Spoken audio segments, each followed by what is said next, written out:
Baiklah. Okey, saya boleh. Okay, bismillahirrahmanirrahim. Start dah. Alhamdulillahirabbil alamin wassalatu wassalamu ala Rasulillah wa ala alihi wa sahbihi ajma'in. Amma ba'du. Jadi insya-Allah muslimin dan muslimat yang dirahmati Allah Subhanahu wa taala sekalian, hari ini kita baca dulu dari surah Ali Imran, surah yang ketiga dari juzuk yang keempat, ke surat 70. Kita bermula dari ayat 154. Bermula dari ayat 154 surah Ali Imran. A'udzu billahi minasy syaithanir rajim. Bismillahirrahmanirrahim. ثم أنزل عليكم من بعد الغم أمنة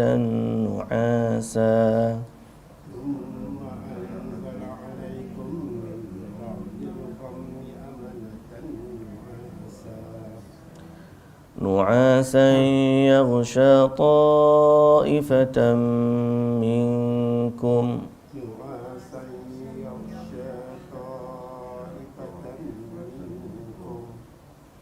وطائفة قد أهمتهم أنفسهم يظنون بالله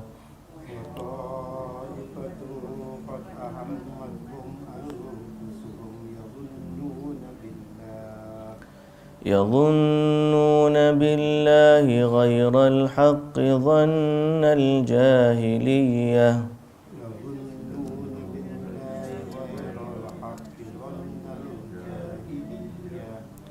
يقولون هل لنا من الأمر من شيء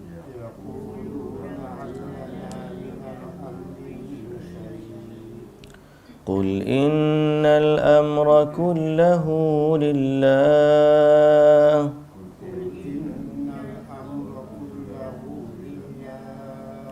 يخفون في أنفسهم ما لا يبدون لك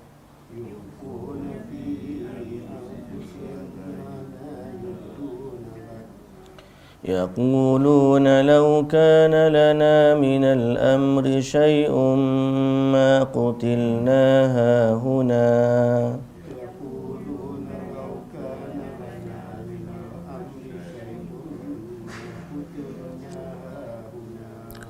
قل لو كنتم في بيوتكم لبرز الذين كتب عليهم القتل إلى مضاجعهم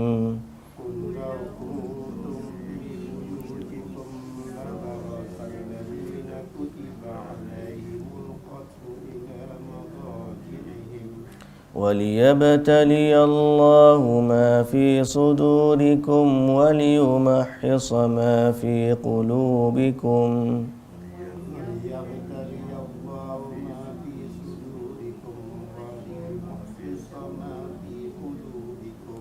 والله عليم بذات الصدور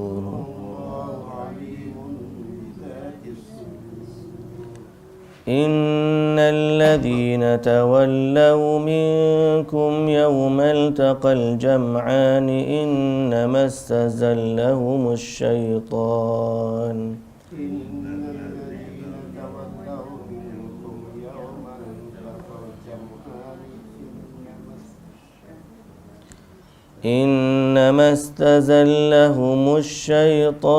ببعض ما كسبوا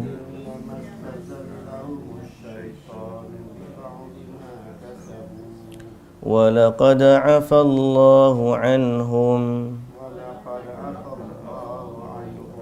إن الله غفور حليم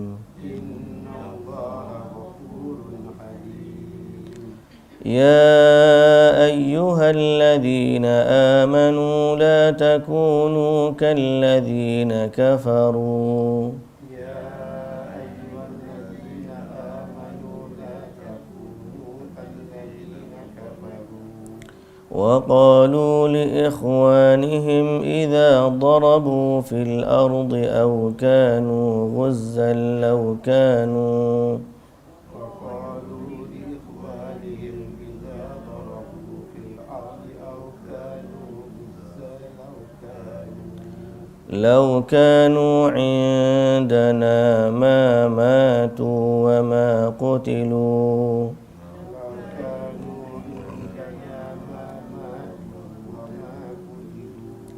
ليجعل الله ذلك حسرة في قلوبهم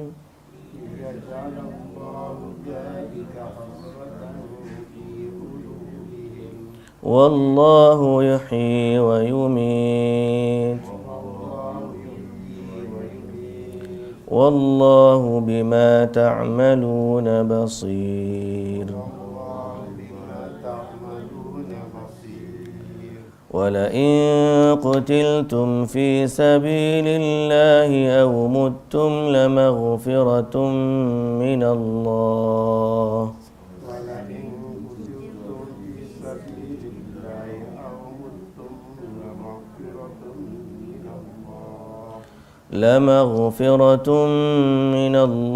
ورحمة خير مما يجمعون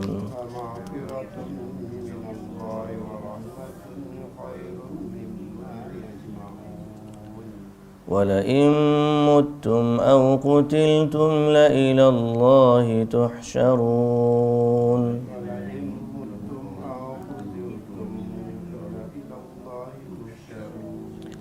فبما رحمة من الله لنت لهم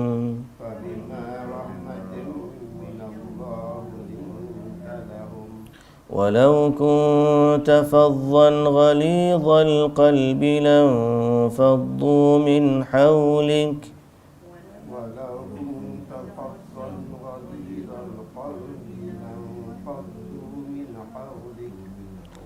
فاعف عنهم واستغفر لهم وشاورهم في الأمر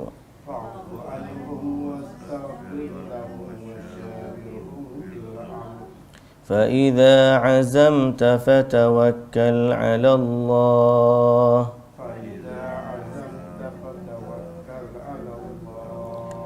إن الله يحب المتوكلين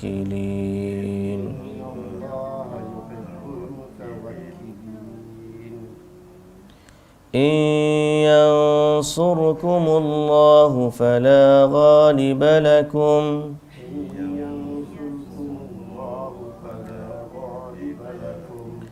وإن يخذلكم فمن ذا الذي ينصركم من بعده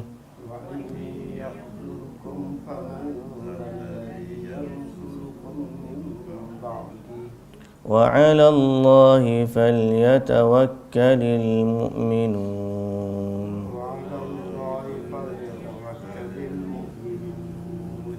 وما كان لنبي أن يغل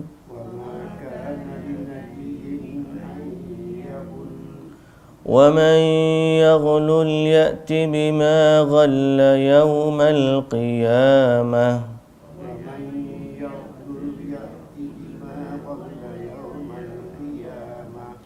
ثم توفى كل نفس ما كسبت وهم لا يظلمون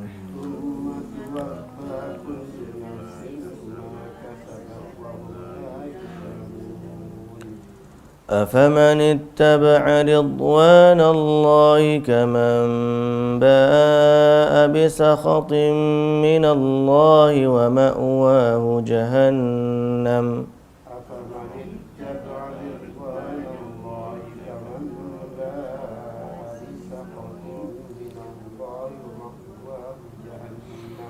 وبئس المصير وبئس المصير هم درجات عند الله هم درجات عند الله والله بصير بما يعملون والله بصير بما يعملون لقد من الله على المؤمنين إذ بعث فيهم رسولا لقد من الله على المؤمنين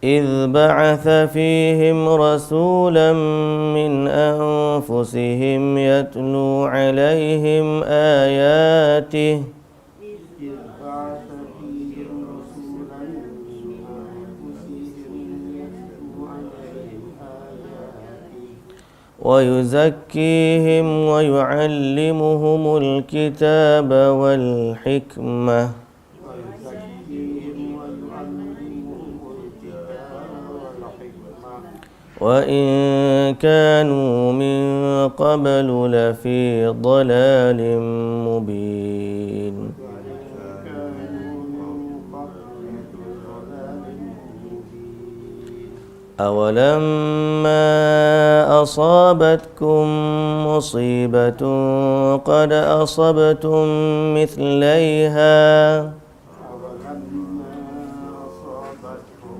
مصيبة قد أصبتم مثليها قلتم أنى هذا قد أصبتم مثليها قلتم أنى هذا قل هو من عند أنفسكم قل هو من عند أنفسكم إن الله على كل شيء قدير إن الله على كل شيء قدير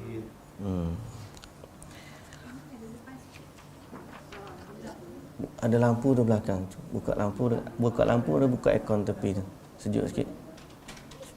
Boleh saya tepi tu yang switch dia. Tepi.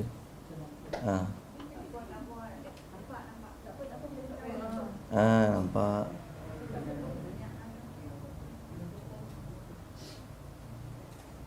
Ahla tu yang buka aircon ahla.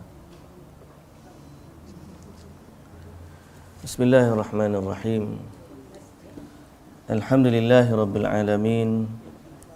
Wassalatu wassalamu ala ashrafil anbiya'i wal mursalin Nabiyyina Muhammadin wa ala alihi wa sahbihi ajma'in. Rabbi syrah li sadri wa yassir li amri wa hlul uqdatan min lisani yafqahu qawli amma ba'du. Allahu Akbar, Allahu Akbar, Allahu Akbar. La ilaha illallah, Allahu Akbar. Allahu Akbar walillahil hamd. Alhamdulillah, hari ini kita dapat kembali bertemu dan menyambung siri kuliah kita. Dan ayat yang kita nak tadabbur pada pagi ini ialah dari surah Al-Baqarah juzuk yang kedua ayat 178. Muka suratnya 27. Muka surat 27.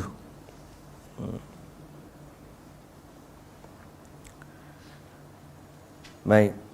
Allah Subhanahu wa taala berfirman, Ya ayyuhalladzina amanu kutiba alaikumul qisasu fil qatla al-hurru bil hurri wal 'abdu bil 'abdi wal untha bil untha faman 'ufiya lahu min akhihi syai'un fattiba'un bil ma'rufi wa ada'un ilaihi bi ihsan dzalika takhfifun min rabbikum wa rahmah faman i'tada ba'da dzalika falahu 'adzabun alim.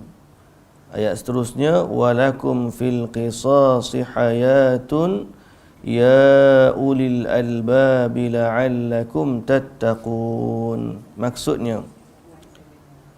Maksud dia 178, wahai orang-orang yang beriman, diwajibkan ke atas kamu qisas. Qisas berkenaan dengan orang yang dibunuh, orang merdeka dengan orang merdeka, hamba dengan hamba, dan wanita dengan wanita. Maka sesiapa yang mendapat suatu permaafan dari saudaranya, hendaklah yang memaafkan mengikuti dengan cara yang baik, dan hendaklah yang diberi maaf membayar diat kepada yang memberi maaf dengan cara yang baik pula. Yang demikian itu adalah suatu keringanan dari Tuhan kamu dan suatu rahmat. Barang siapa yang melampaui batas sesudah itu, maka baginya seksa yang sangat pedih. Ayat 179, dan dalam qisas itu ada jaminan kelangsungan hidup bagimu, wahai orang-orang yang berakal, supaya kamu bertakwa. Baik, ayat yang kita baca hari ini berkaitan dengan hukum qisas. Qisas ni Allah Ta'ala perintahkan kepada kita wajib. Maknanya dia sudut hukum bagi orang yang beriman, hukum ni mesti dia terima. Dan qisas ni termasuk dalam undang-undang Islam. Perundang-undangan Islam ada hudud, ada qisas. Apa beza hudud dengan qisas? Biasa kita dengar lafaz hudud saja. Qisas ni apa? Okey. Qisas ni maksud dia mengambil pembalasan yang sama. Ambil ganti benda hak dia buat kat kita. Tu panggil qisas. Balas perbuatan yang sama dengan dia buat kepada kita. Qisas itu contohnya seorang yang membunuh, maka sebagai balasan qisas mestilah pembunuh itu juga dibunuh. Dalam Islam macam tu.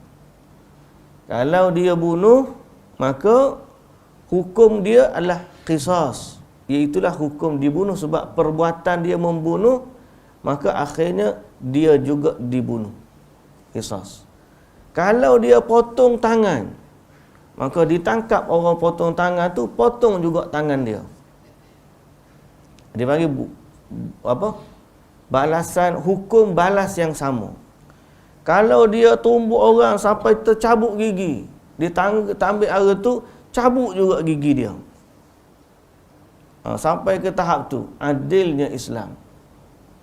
Apa sahaja yang dia buat dari sudut kerosakan pada diri seseorang, maka orang tu boleh balas kepada orang tu seperti mana orang tu buat kat dia. Itu nama hukum qisas. Hudud pula macam mana hudud? Hudud ni pada perbuatan-perbuatan jenayah Islam yang mana melanggar hukum Allah Subhanahu Wa Taala. Itu hak manusia. Pada qisas ni hak manusia. Okey, hak manusia. Kalau dia buat kat kita, keluarga kita mati dibunuh, maka dia mesti bunuh. Kalau dia putus tangan, kawan tu putus tangan. Putus kaki, kawan tu pun kena putus kaki. Pada hak manusia begitu. Tapi kalau dia melanggar hukum hak Allah Subhanahu Wa Taala, seperti contoh dia berzina. Berzina ni memang Allah Ta'ala tetapkan hukum dia apa dia? Sebab 100 rotan. Kalau dia belum kahwin. Kalau dia kahwin, rejam sampai mati. Siapa yang tetapkan hukum ni? Allah. Kalau dia mencuri, potong tangan. Yang tu lain kan? Perbuatan dia curi. hukuman dia potong tangan. Yang tadi perbuatan dia potong tangan, hukum dia potong tangan. Kalau sampai siku, sampai siku. Kalau sampai pegangan. Itu bagi qisas. Hudud ni undang-undang jenayah syariat, jenayah yang Allah dalam syariat meletakkan hukuman terhadapnya. Okey. Kesalahan hudud. Kemudian ada satu lagi kesalahan dipanggil hukum ta'zir. Ta'zir ni hukum yang tidak ada tidak diqisas, tidak ada hukum dalam undang-undang hudud, maka kembali kepada hukum ta'zir, iaitu atas budi bicara pemerintah pada waktu itu. Itu pun hukum Islam. Jadi pada hari ini Allah Subhanahu wa taala, ayat yang kita baca berbicara tentang hukum qisas. Faham dah qisas tu? Kemudian Allah Ta'ala kata, ya ayyuhalladzina amanu kutiba alaikumul qisasu fil qatla. Diwajibkan kamu melakukan atau menghukum qisas pada hukum atau pada kejadian bunuh. Baik. Kemudian kenapa diwajibkan? Sebab ayat ni disebut al-hurru bil hurri wal abdu bil abdi. Kalau yang terbunuh tu hamba dan yang membunuh tu juga hamba, bunuh dia balik. Kalau merdeka sama merdeka, bunuh dia balik. Pasal hukum yang Allah Subhanahu wa taala menetapkan qisas tu wajib. Ada perbahasan lah sedikit detail berkaitan dengan kalau orang Muslim bunuh orang kafir, orang kafir bunuh orang Islam, ataupun hamba bunuh orang merdeka, itu perbahasan dia detail. Tapi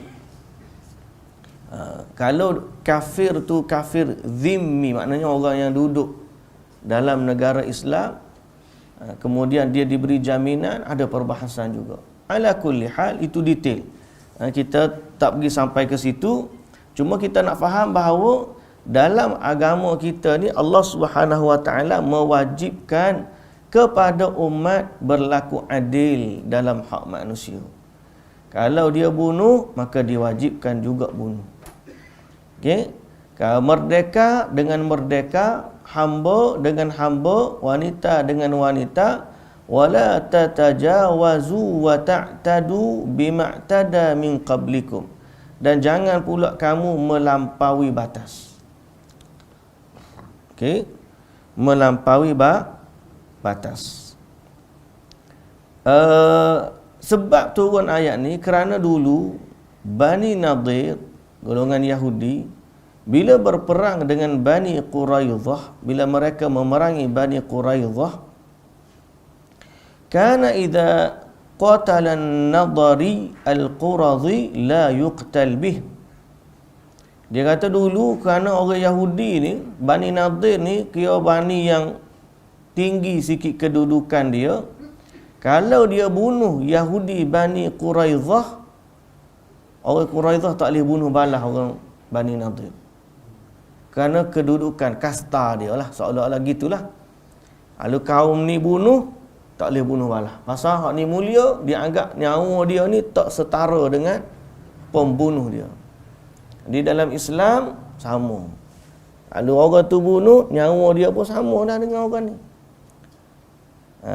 Jadi turun ayat ni, Allah Subhanahu wa taala mewajibkan membunuh balas kalau sekiranya berlakunya pembunuhan. Kemudian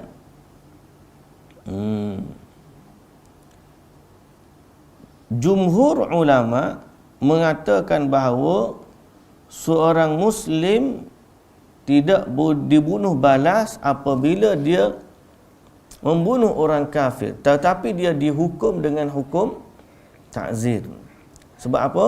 Kedudukan Islam dengan kafir itu ada beza di sisi Allah Subhanahu wa taala. Imam Abu Hanifah kata sama. Kalau orang kafir itu bukan orang kafir harbi, dia juga dibunuh balas. Kemudian ada masalah perbahasan dalam bab qisas ni. Demi mencari keadilan. Contoh, kalau sekiranya pembunuhan tu berlaku secara berkumpulan. Pembunuhan tu berlaku secara kumpulan. 5 orang pakat pergi bunuh seorang. Kepada siapa hukum qisas tu nak berlaku? Kan kita kata nyawa dibalas nyawa. Sekarang ni satu nyawa yang hilang, hak bunuh 5 nyawa. Apakah bunuh balas tu satu nyawa juga atau bagaimana? Jumhur ulama, imam mazhab 4 dan jumhur ulama menyatakan bahawa kalau sekiranya berlaku kesepakatan dalam membunuh sesuatu satu nyawa dan sabit kesepakatan itu dan semuanya melakukannya, maka kesemua juga dihukum balas. Maknanya walau satu nyawa mati, 5 bunuh, hukuman balas dia ke-5 tu hukuman dia bunuh balas. Kerana berlaku zaman Umar, berkata Umar, fi ghulamin qatalahu 7 faqatalahum Umar radhiyallahu anhu, dia telah menjatuhkan hukuman bunuh kepada 7 orang yang berpakat membunuh seorang budak. Jadi dalam undang-undang Islam, kalau walaupun qisas tu kita kata bunuh balas satu nyawa dibalas nyawa, tapi sekiranya berlaku kesepakatan atau berpakat, mereka juga akan dihukum dengan hukuman bunuh balas. Cumanya indah lagi dalam Islam ayat yang seterusnya. Tu kita kata ketegasan dalam agama. Allah Ta'ala kata, faman ufiya lahu min akhihi syai'un, barang siapa yang mendapat suatu permaafan dari saudaranya. Istimewanya undang-undang Islam yang tak berlaku dalam undang-undang sivil lah pak kita ni. Setelah diadili masuk mahkamah, dia tidak boleh dibebaskan lagi. Kalau sebelum bicara, dah bicara, pihak keluarga kata dah jatuh hukuman, contohnya hukuman pembunuh ni ke tali gantung. Tiba-tiba waris si mati, pak kita lah, kata boleh tak saya nak tarik balik? Mahkamah akan kata apa? Tak boleh dah, sudah dijatuhkan hukuman. Kena minta pun keampunan kalau boleh daripada raja. Kan? Tapi dalam Islam, hak keampunan ni Allah bagi kepada waris keluarga si mati. Maknanya kalau dijatuhkan, sabit ditangkap hukum, dia ni memang membunuh. Kemudian dijatuhkan hukuman, dia mesti dihukum bunuh balas. Saat sampai nak berlakunya hukuman tersebut, pihak penguasa akan tanya waris ni, ni macam mana ni saudaramu ni, kamu setuju tak hukuman nak bunuh ni? Dia tanya, kalau ada 5 orang anak si mati, dia tanya satu-satu, kamu setuju? Setuju. Kamu setuju? Setuju. Kamu setuju? Setuju. Kamu setuju? Setuju. Teh anak bawah dia, saya tak setuju. Tak boleh bunuh. Tak boleh bunuh. Pasal tidak ada kesepakatan untuk tu. Kalau ada kemaafan dari saudara atau waris si mati, dia boleh dimaafkan. Dahsyatnya. Kes ni, bila kadang-kadang kita kata perlu atau boleh, dan untung dan ada maslahat yang baik dalam agama. Biasanya, banyak juga kes ni, dia berlaku kes pembunuhan dalam keluarga. Kadang-kadang bergaduh 2 beradik, abang bunuh adik. Maka abang kena tangkap. Masuk dalam jaruk, sabit hukuman mati. Mak dia hak duduk luar ni, anak ada 2 orang ya? Contoh, anak 2 orang, satu anak mati dah, satu lagi anak akan dibunuh pula. Bukankah dalam satu masa dia akan kehilangan 2 orang anak? Sedangkan dia mak. Dan dia berhak untuk memaafkan pembunuh anak dia. Which is anak pembunuh tu juga anak dia juga. Maka kalau dalam undang-undang Islam, mak ni, kalau dia tengok anak dia ni dah insaf, ataupun ada sebab dia nak suruh anak dia ni berubah, dia boleh bagi kata pada hakim, wahai hakim, aku tak benarkan hukum bunuh. Biarlah, aku maafkan kesalahan dia, biarlah dia balik ke pangkuan keluarga, jaga anak dia. Contohnya, jaga keluarga dia. Boleh berlaku dalam undang-undang Islam macam tu. Dan boleh juga kemaafan bersyarat. Dahsyat. Kemaafan bersyarat ni lagi dahsyat. Kalau di Arab Saudi yang ada hukum qisas ni, kemaafan dia macam mana? Ada orang kata, saya boleh maafkan kamu, tapi dengan syarat, saya nak kamu hafal Quran. Lepas hafal Quran, kamu dibebaskan. Dia nak menegaskan bahawa orang ni perlu bertaubat betul-betul. Dia kata, aku akan maaf sekiranya dia hafal Quran 30 juzuk dan dia jaga solat. Maka hakim akan tangguhkan hukuman sehingga kawan ni ngapa Quran, ngapa. Cukup 30 juzuk, saya mau bacaan dia, tengok solat dia, insah dari dia ni. Tak insah warna kalau memang banduan akhir tu banyak insah belaka dah. Kalau tidak mati. Maka setelah hafal 30 juzuk, maka panggil pihak keluarga. Okey, budak ni dah hafal 30 juzuk, jaga solat dia. Kalau ikut syarat keluarga dulu, boleh maafkan. Macam mana? Kalau dia kata, betul, saya mau dia, okey. Keluarga maafkan, dibebaskan daripada itu. Kemaafan bersyarat, ada. Dan ada juga kemaafan dengan bayaran diat. Boleh, kami tak bagi hukum qisas, tapi mesti wajib bayar diat. Diat maknanya bayar 100, nilai dia 100 ekor unta. Jadi keluarga pula dapat manfaat. Asal dah lah kehilangan ahli keluarga, tapi sebagai ganti dia boleh dapatlah. Contohnya dia meninggalkan anak-anak yang dia meninggal, tak? Anak-anak kecil lagi, siapa nak bela? Kerajaan tak bela, kerajaan ambil orang tu tangkap. Kawan tu pula tak kena bayar apa-apa kepada pihak keluarga. Hak sengsara kawan ni, pihak keluarga mangsa ni.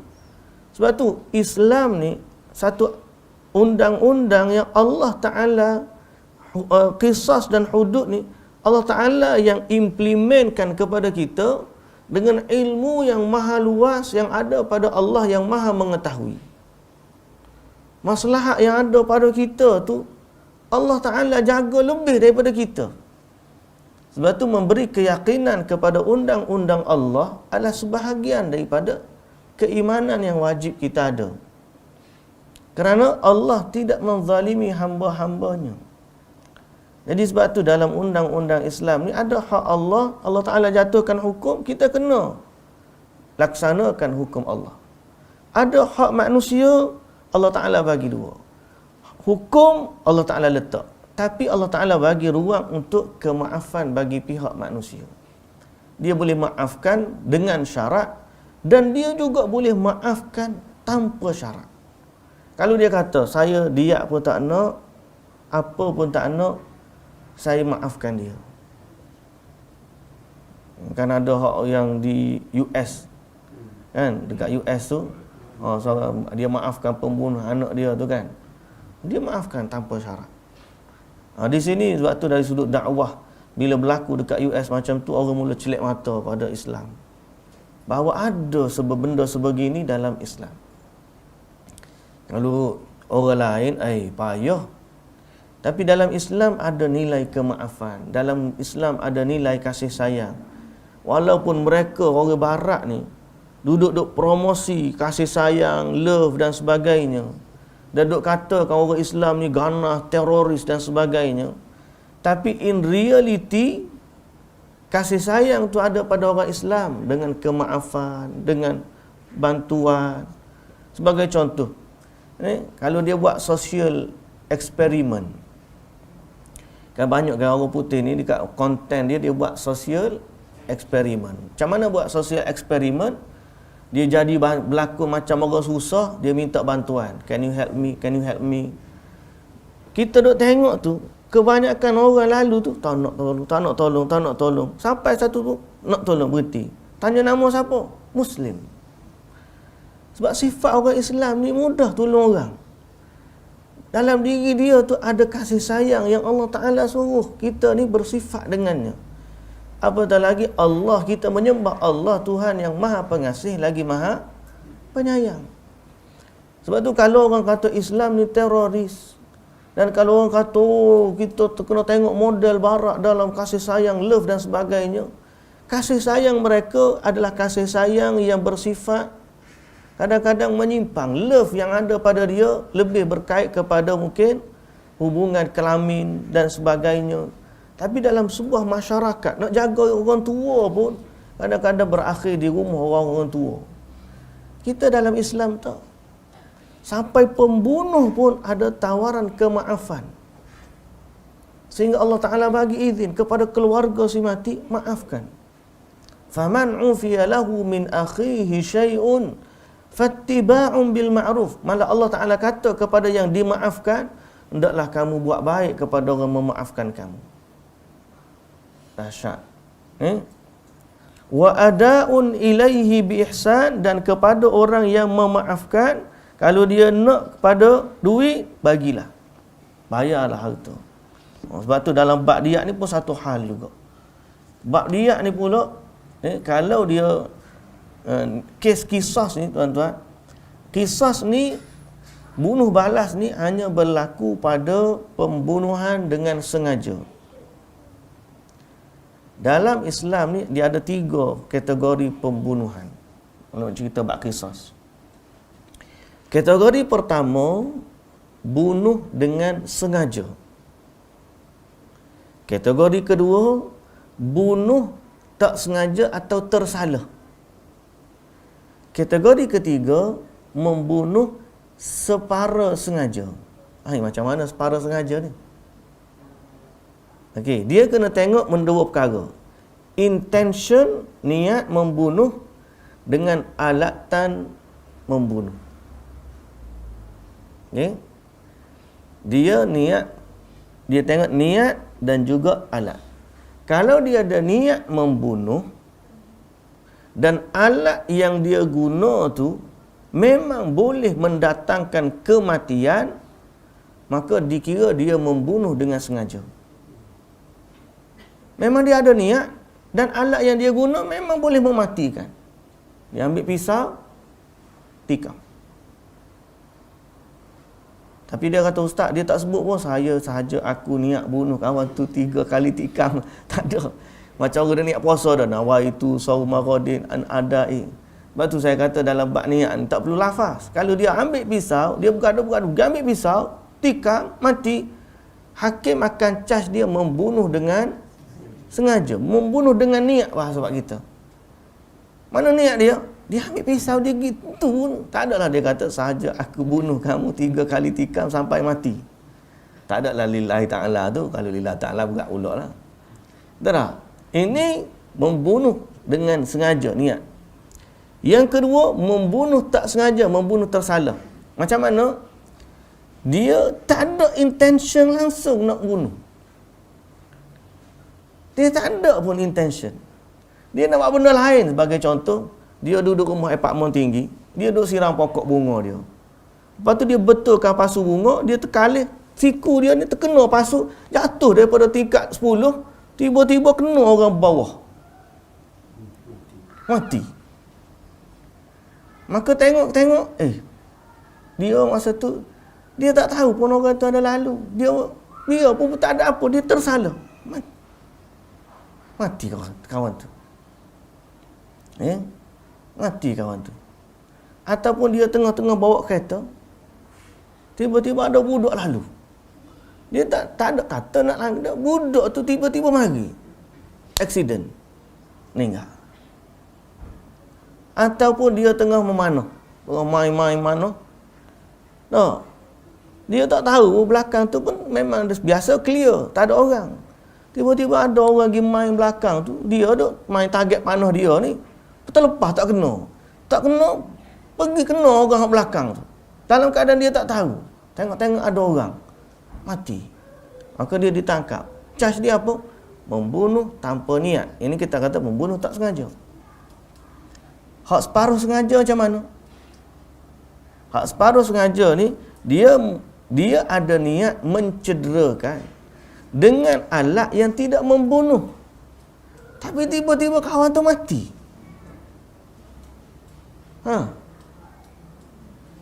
Dia tampar ya, tampar. Biasanya tampar, kena kawan tu hari tu, tak tahulah ada berapa.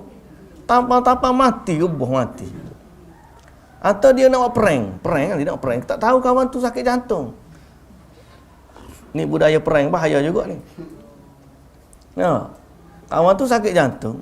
Dia ni sahaja nak main niat prank. Wah, buat terkejut kawan tu kena heart attack mati. Dia kata aku tak niat gitu. Tapi mu ada niat ada nak buat kejut dia tu? Ada. Cuma tak ada niat membunuh. Niat melakukan tu ada tapi tidak sampai ke tahap membunuh. Ini dia panggil separa sengaja. Dalam hukum qisas yang boleh dibunuh balas ni satu je. Hak mana? Dengan sengaja. Hak ni je boleh balas.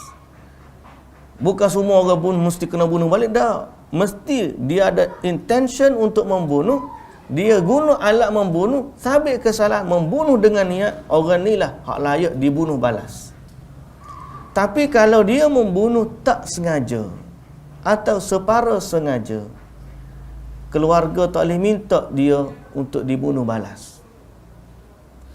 Cuma dalam Islam Allah Ta'ala suruh bayar pampasan kepada keluarga si mati. Pampasan itulah kita panggil diat. Adil dah Islam. Adil. Jadi Allah Subhanahu Wa Ta'ala kata, walakum fil qisas wa faman i'tada ba'da dzalika takhfifum mir rabbikum wa rahmah. Yang demikian itu adalah suatu keringanan dari Tuhan kamu dan suatu rahmat. Dan suatu rahmat.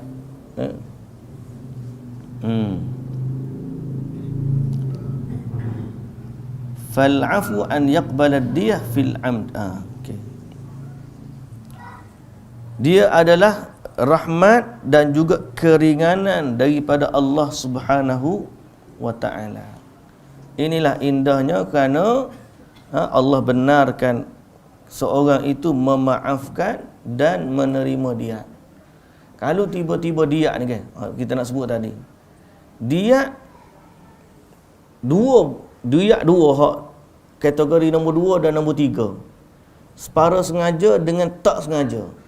Diat ni Allah dah tetapkan 100 ekor unta.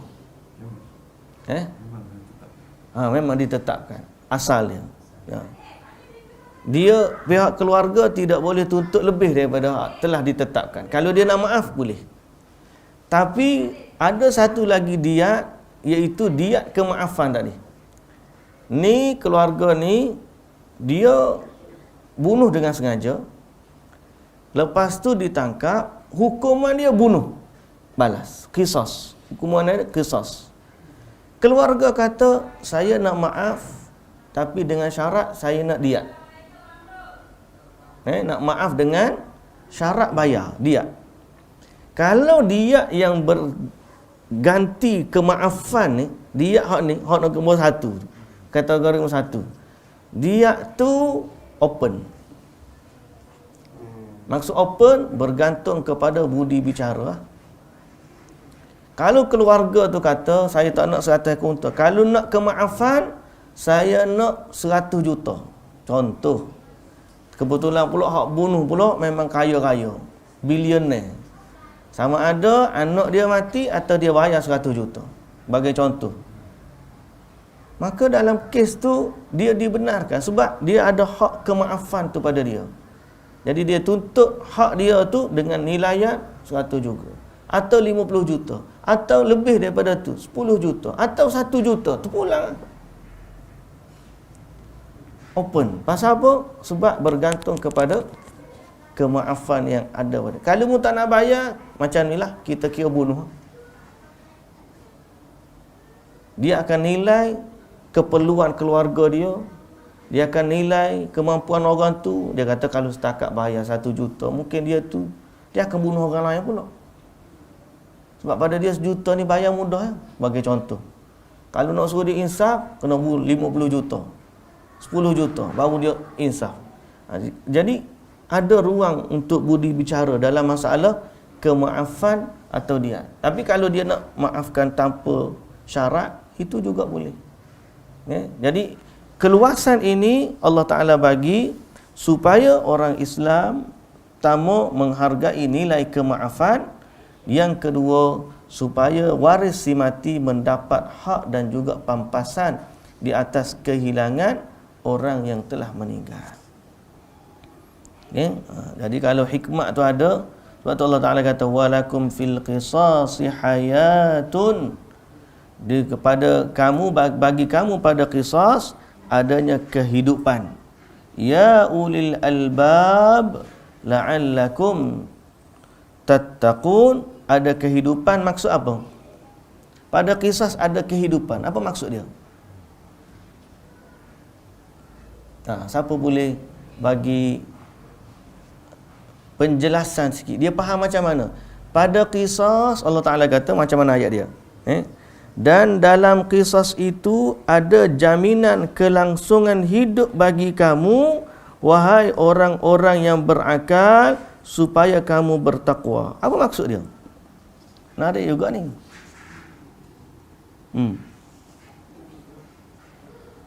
Apa dia Ustaz?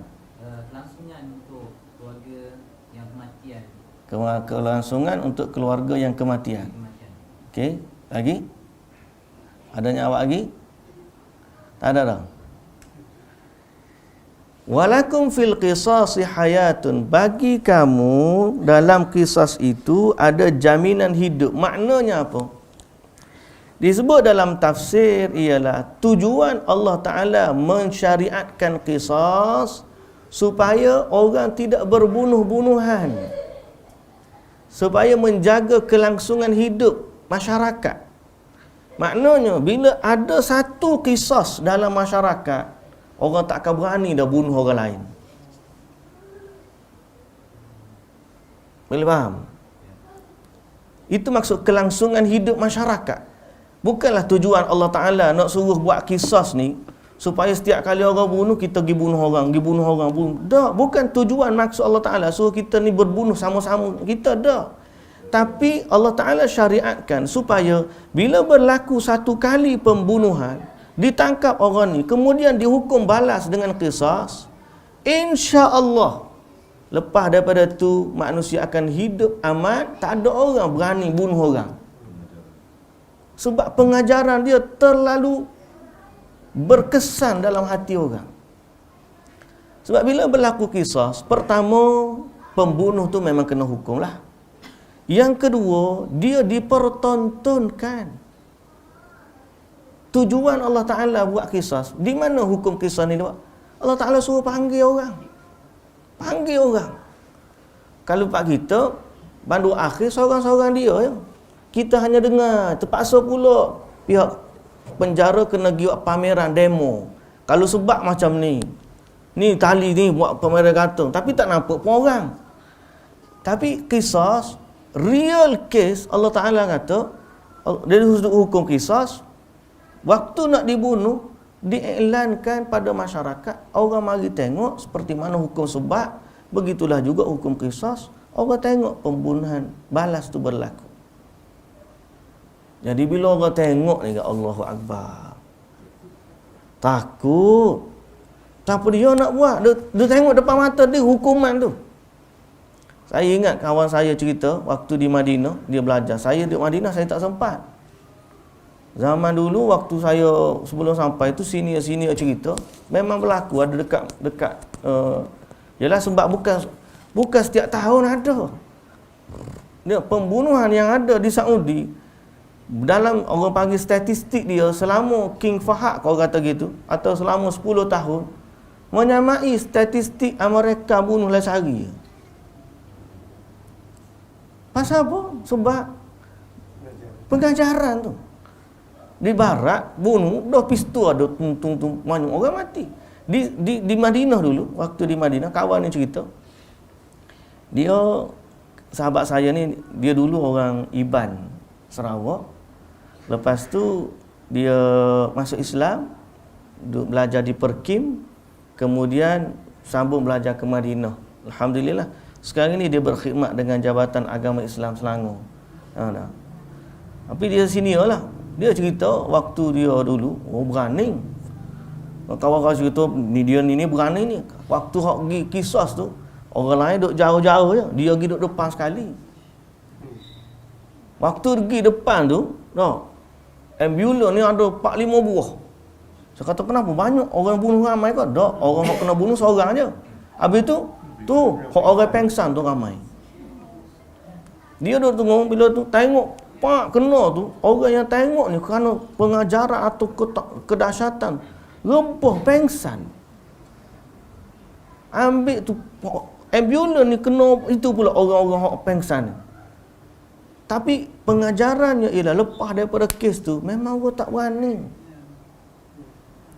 Kita duduk seorang-seorang ya dalam bilik akhir tu, bilik banduan akhir. Tak ada orang tengok. Hak John ni, hak tak tekan suih tu je hak tengok je. Jadi syariat Islam ni tujuan dia Allah Ta'ala kata walakum fil qisasi hayatun. Pada kisah ni sebenarnya Allah nak jaga kehidupan orang. Macam juga orang kata, kalau hukum Islam boleh makan sup tangan, dia kata pasal semua kena potong tangan. Kalau dalam Islam buat potong tangan, sekali tu orang tengok, takut habis orang nak curi. Jadi sekali buat hukum kisah depan masyarakat, orang akan takut dan tidak ramai orang yang berani membunuh. Masa dia tengok, kalau dia tengok depan mata. Inilah hikmat mau'izah yang ada dalam agama kita. Jadi fahami elok-elok maksud hayah di sini, walakum fil qisasi hayatun. Bagi kamu pada hukum qisas ni ada kelangsungan hidup, yakni kehidupan bagi orang lain. Kes 2 dan 3 itu memang ditetapkan satu kota. 2 dan 3 ada sikit beza lah. Ada sikit. Tapi masih lagi kalau pihak keluarga nak maaf boleh. Tak nak terima, tak apa. Kalau maknanya dia tidak boleh pergi ke apa ni yang lebih teruk. Yang lebih teruk apa dia? Bunuh balas, qisas. Dia tak boleh qisas. Sebab orang ni bunuh tak sengaja atau separa sengaja. Dia tak boleh pergi ke qisas. Dia kena hukum dia. Tapi kalau dia nak maafkan, masih boleh memaafkan. Mahkamah tetapkan dia punya crime dia tu lah. Mahkamah yang akan tetapkan. Dia akan bicara dulu. Ni cerita ni lepas jatuh hukum. Mahkamah ni dia lepas jatuh hukum. Jadi itulah ya ulil albabi la'allakum tattaqun. Wahai orang-orang yang berakal, agar kamu bertakwa kepada Allah Subhanahu wa taala. Jadi alhamdulillah hari ini kita dapat dengar sebahagian daripada keindahan syariat yang ada dalam Islam ini, keindahan syariat Islam yang mana menjadikan kita bila kita baca macam ni, kita faham betapa Allah ni sebenarnya dia menurunkan syariat untuk menjaga maslahat manusia. Tujuan syariat ni adalah untuk jaga manusia, bukan sebaliknya nak membebankan manusia. Ada orang anggap ini keganasan ekstrim dan sebagainya. Tapi natijah akhir bila kita buat hukum yang Allah Ta'ala tetapkan, kita akan dapat keuntungan. Kita akan dapat keberuntungan. Mungkin orang barat nampak seolah-olah dia maju bunuh pun dengan suntikan je. Apa tu tak bunuh dengan gantung. Orang Islam ni nampak zalim, kerak pula dengan pancung. Tapi bila kita kaji balik, rupa-rupanya hukum pancung ni paling baik untuk orang yang dibunuh. Sebab dia tak rasa apa. Lepas daripada dia pup kena ni, leher dia akan mati serta-merta tanpa adanya penyeksaan kepada dia. Kalau orang kena injek, dia akan ketar-ketar dulu sakit. Kalau orang Pak Saleh lagi kena karen lagi. Kita boleh terima benda tu. Seolah-olah barat ni bagus tu. ni ekstrim. Sebenarnya dari sudut hukum, Islamlah yang paling baik. Ya. Dan bila dipertontonkan dengan cara tu, kemudian akhirnya masyarakat akan damai, tak ada akan berani melakukan jenayah secara terang-terang. Mungkin ada seorang dua yang keras kepala, degil dan tak makan saman, tapi secara umumnya orang akan fikir banyak kali lah bila dah jalankan hukum syariat. Hatta Islam ni, kan agama ni dia datang untuk menjaga maslahat yang 5. Ingat tak? Maslahat agama ni agama datang untuk jaga 5 maslahat utama, daruriyatul khamsah. Nombor 1, menjaga agama tu sendiri, menjaga agama. Yang kedua, menjaga nyawa. Yang ketiga, menjaga harta. Yang keempat, menjaga akal. Dan yang kelima, menjaga nasab keturunan. Islam ni dia datang nak jaga antaranya, Islam jaga nyawa. Tak boleh bunuh, tak boleh mencederakan orang. Kemudian hamba pula, kalaulah dia ni orang nak bayar kafarah, Allah Ta'ala suruh merdekakan hamba, jadikanlah dia hamba yang merdeka. Islam ni dia menjaga nyawa. Bukanlah agama tu datang membebankan kita, sebaliknya agama datang untuk menjaga keperluan kita dan mensejahterakan kehidupan masyarakat, sehingga akhirnya kita semua hidup dalam aman damai dan dapat beribadat kepada Allah dengan sebaik-baik keadaan, insya-Allah. Allahu akbar, Allahu akbar, Allahu akbar. La ilaha illallah, Allahu akbar, Allahu akbar, walillahil hamd. Allahu akbar, Allahu akbar, Allahu akbar. La ilaha illallah, Allahu akbar, Allahu akbar, walillahil hamd. Allahu akbar, Allahu akbar, Allahu akbar. La ilaha illallah, Allahu akbar. Allahu akbar, walillahil hamd. Subhanakallahumma wa bihamdika, asyhadu an la ilaha illa anta, astaghfiruka wa atubu ilaik. Aqulu qawli hadza wa astaghfirullahal azim li wa lakum. Wassalamualaikum warahmatullahi wabarakatuh.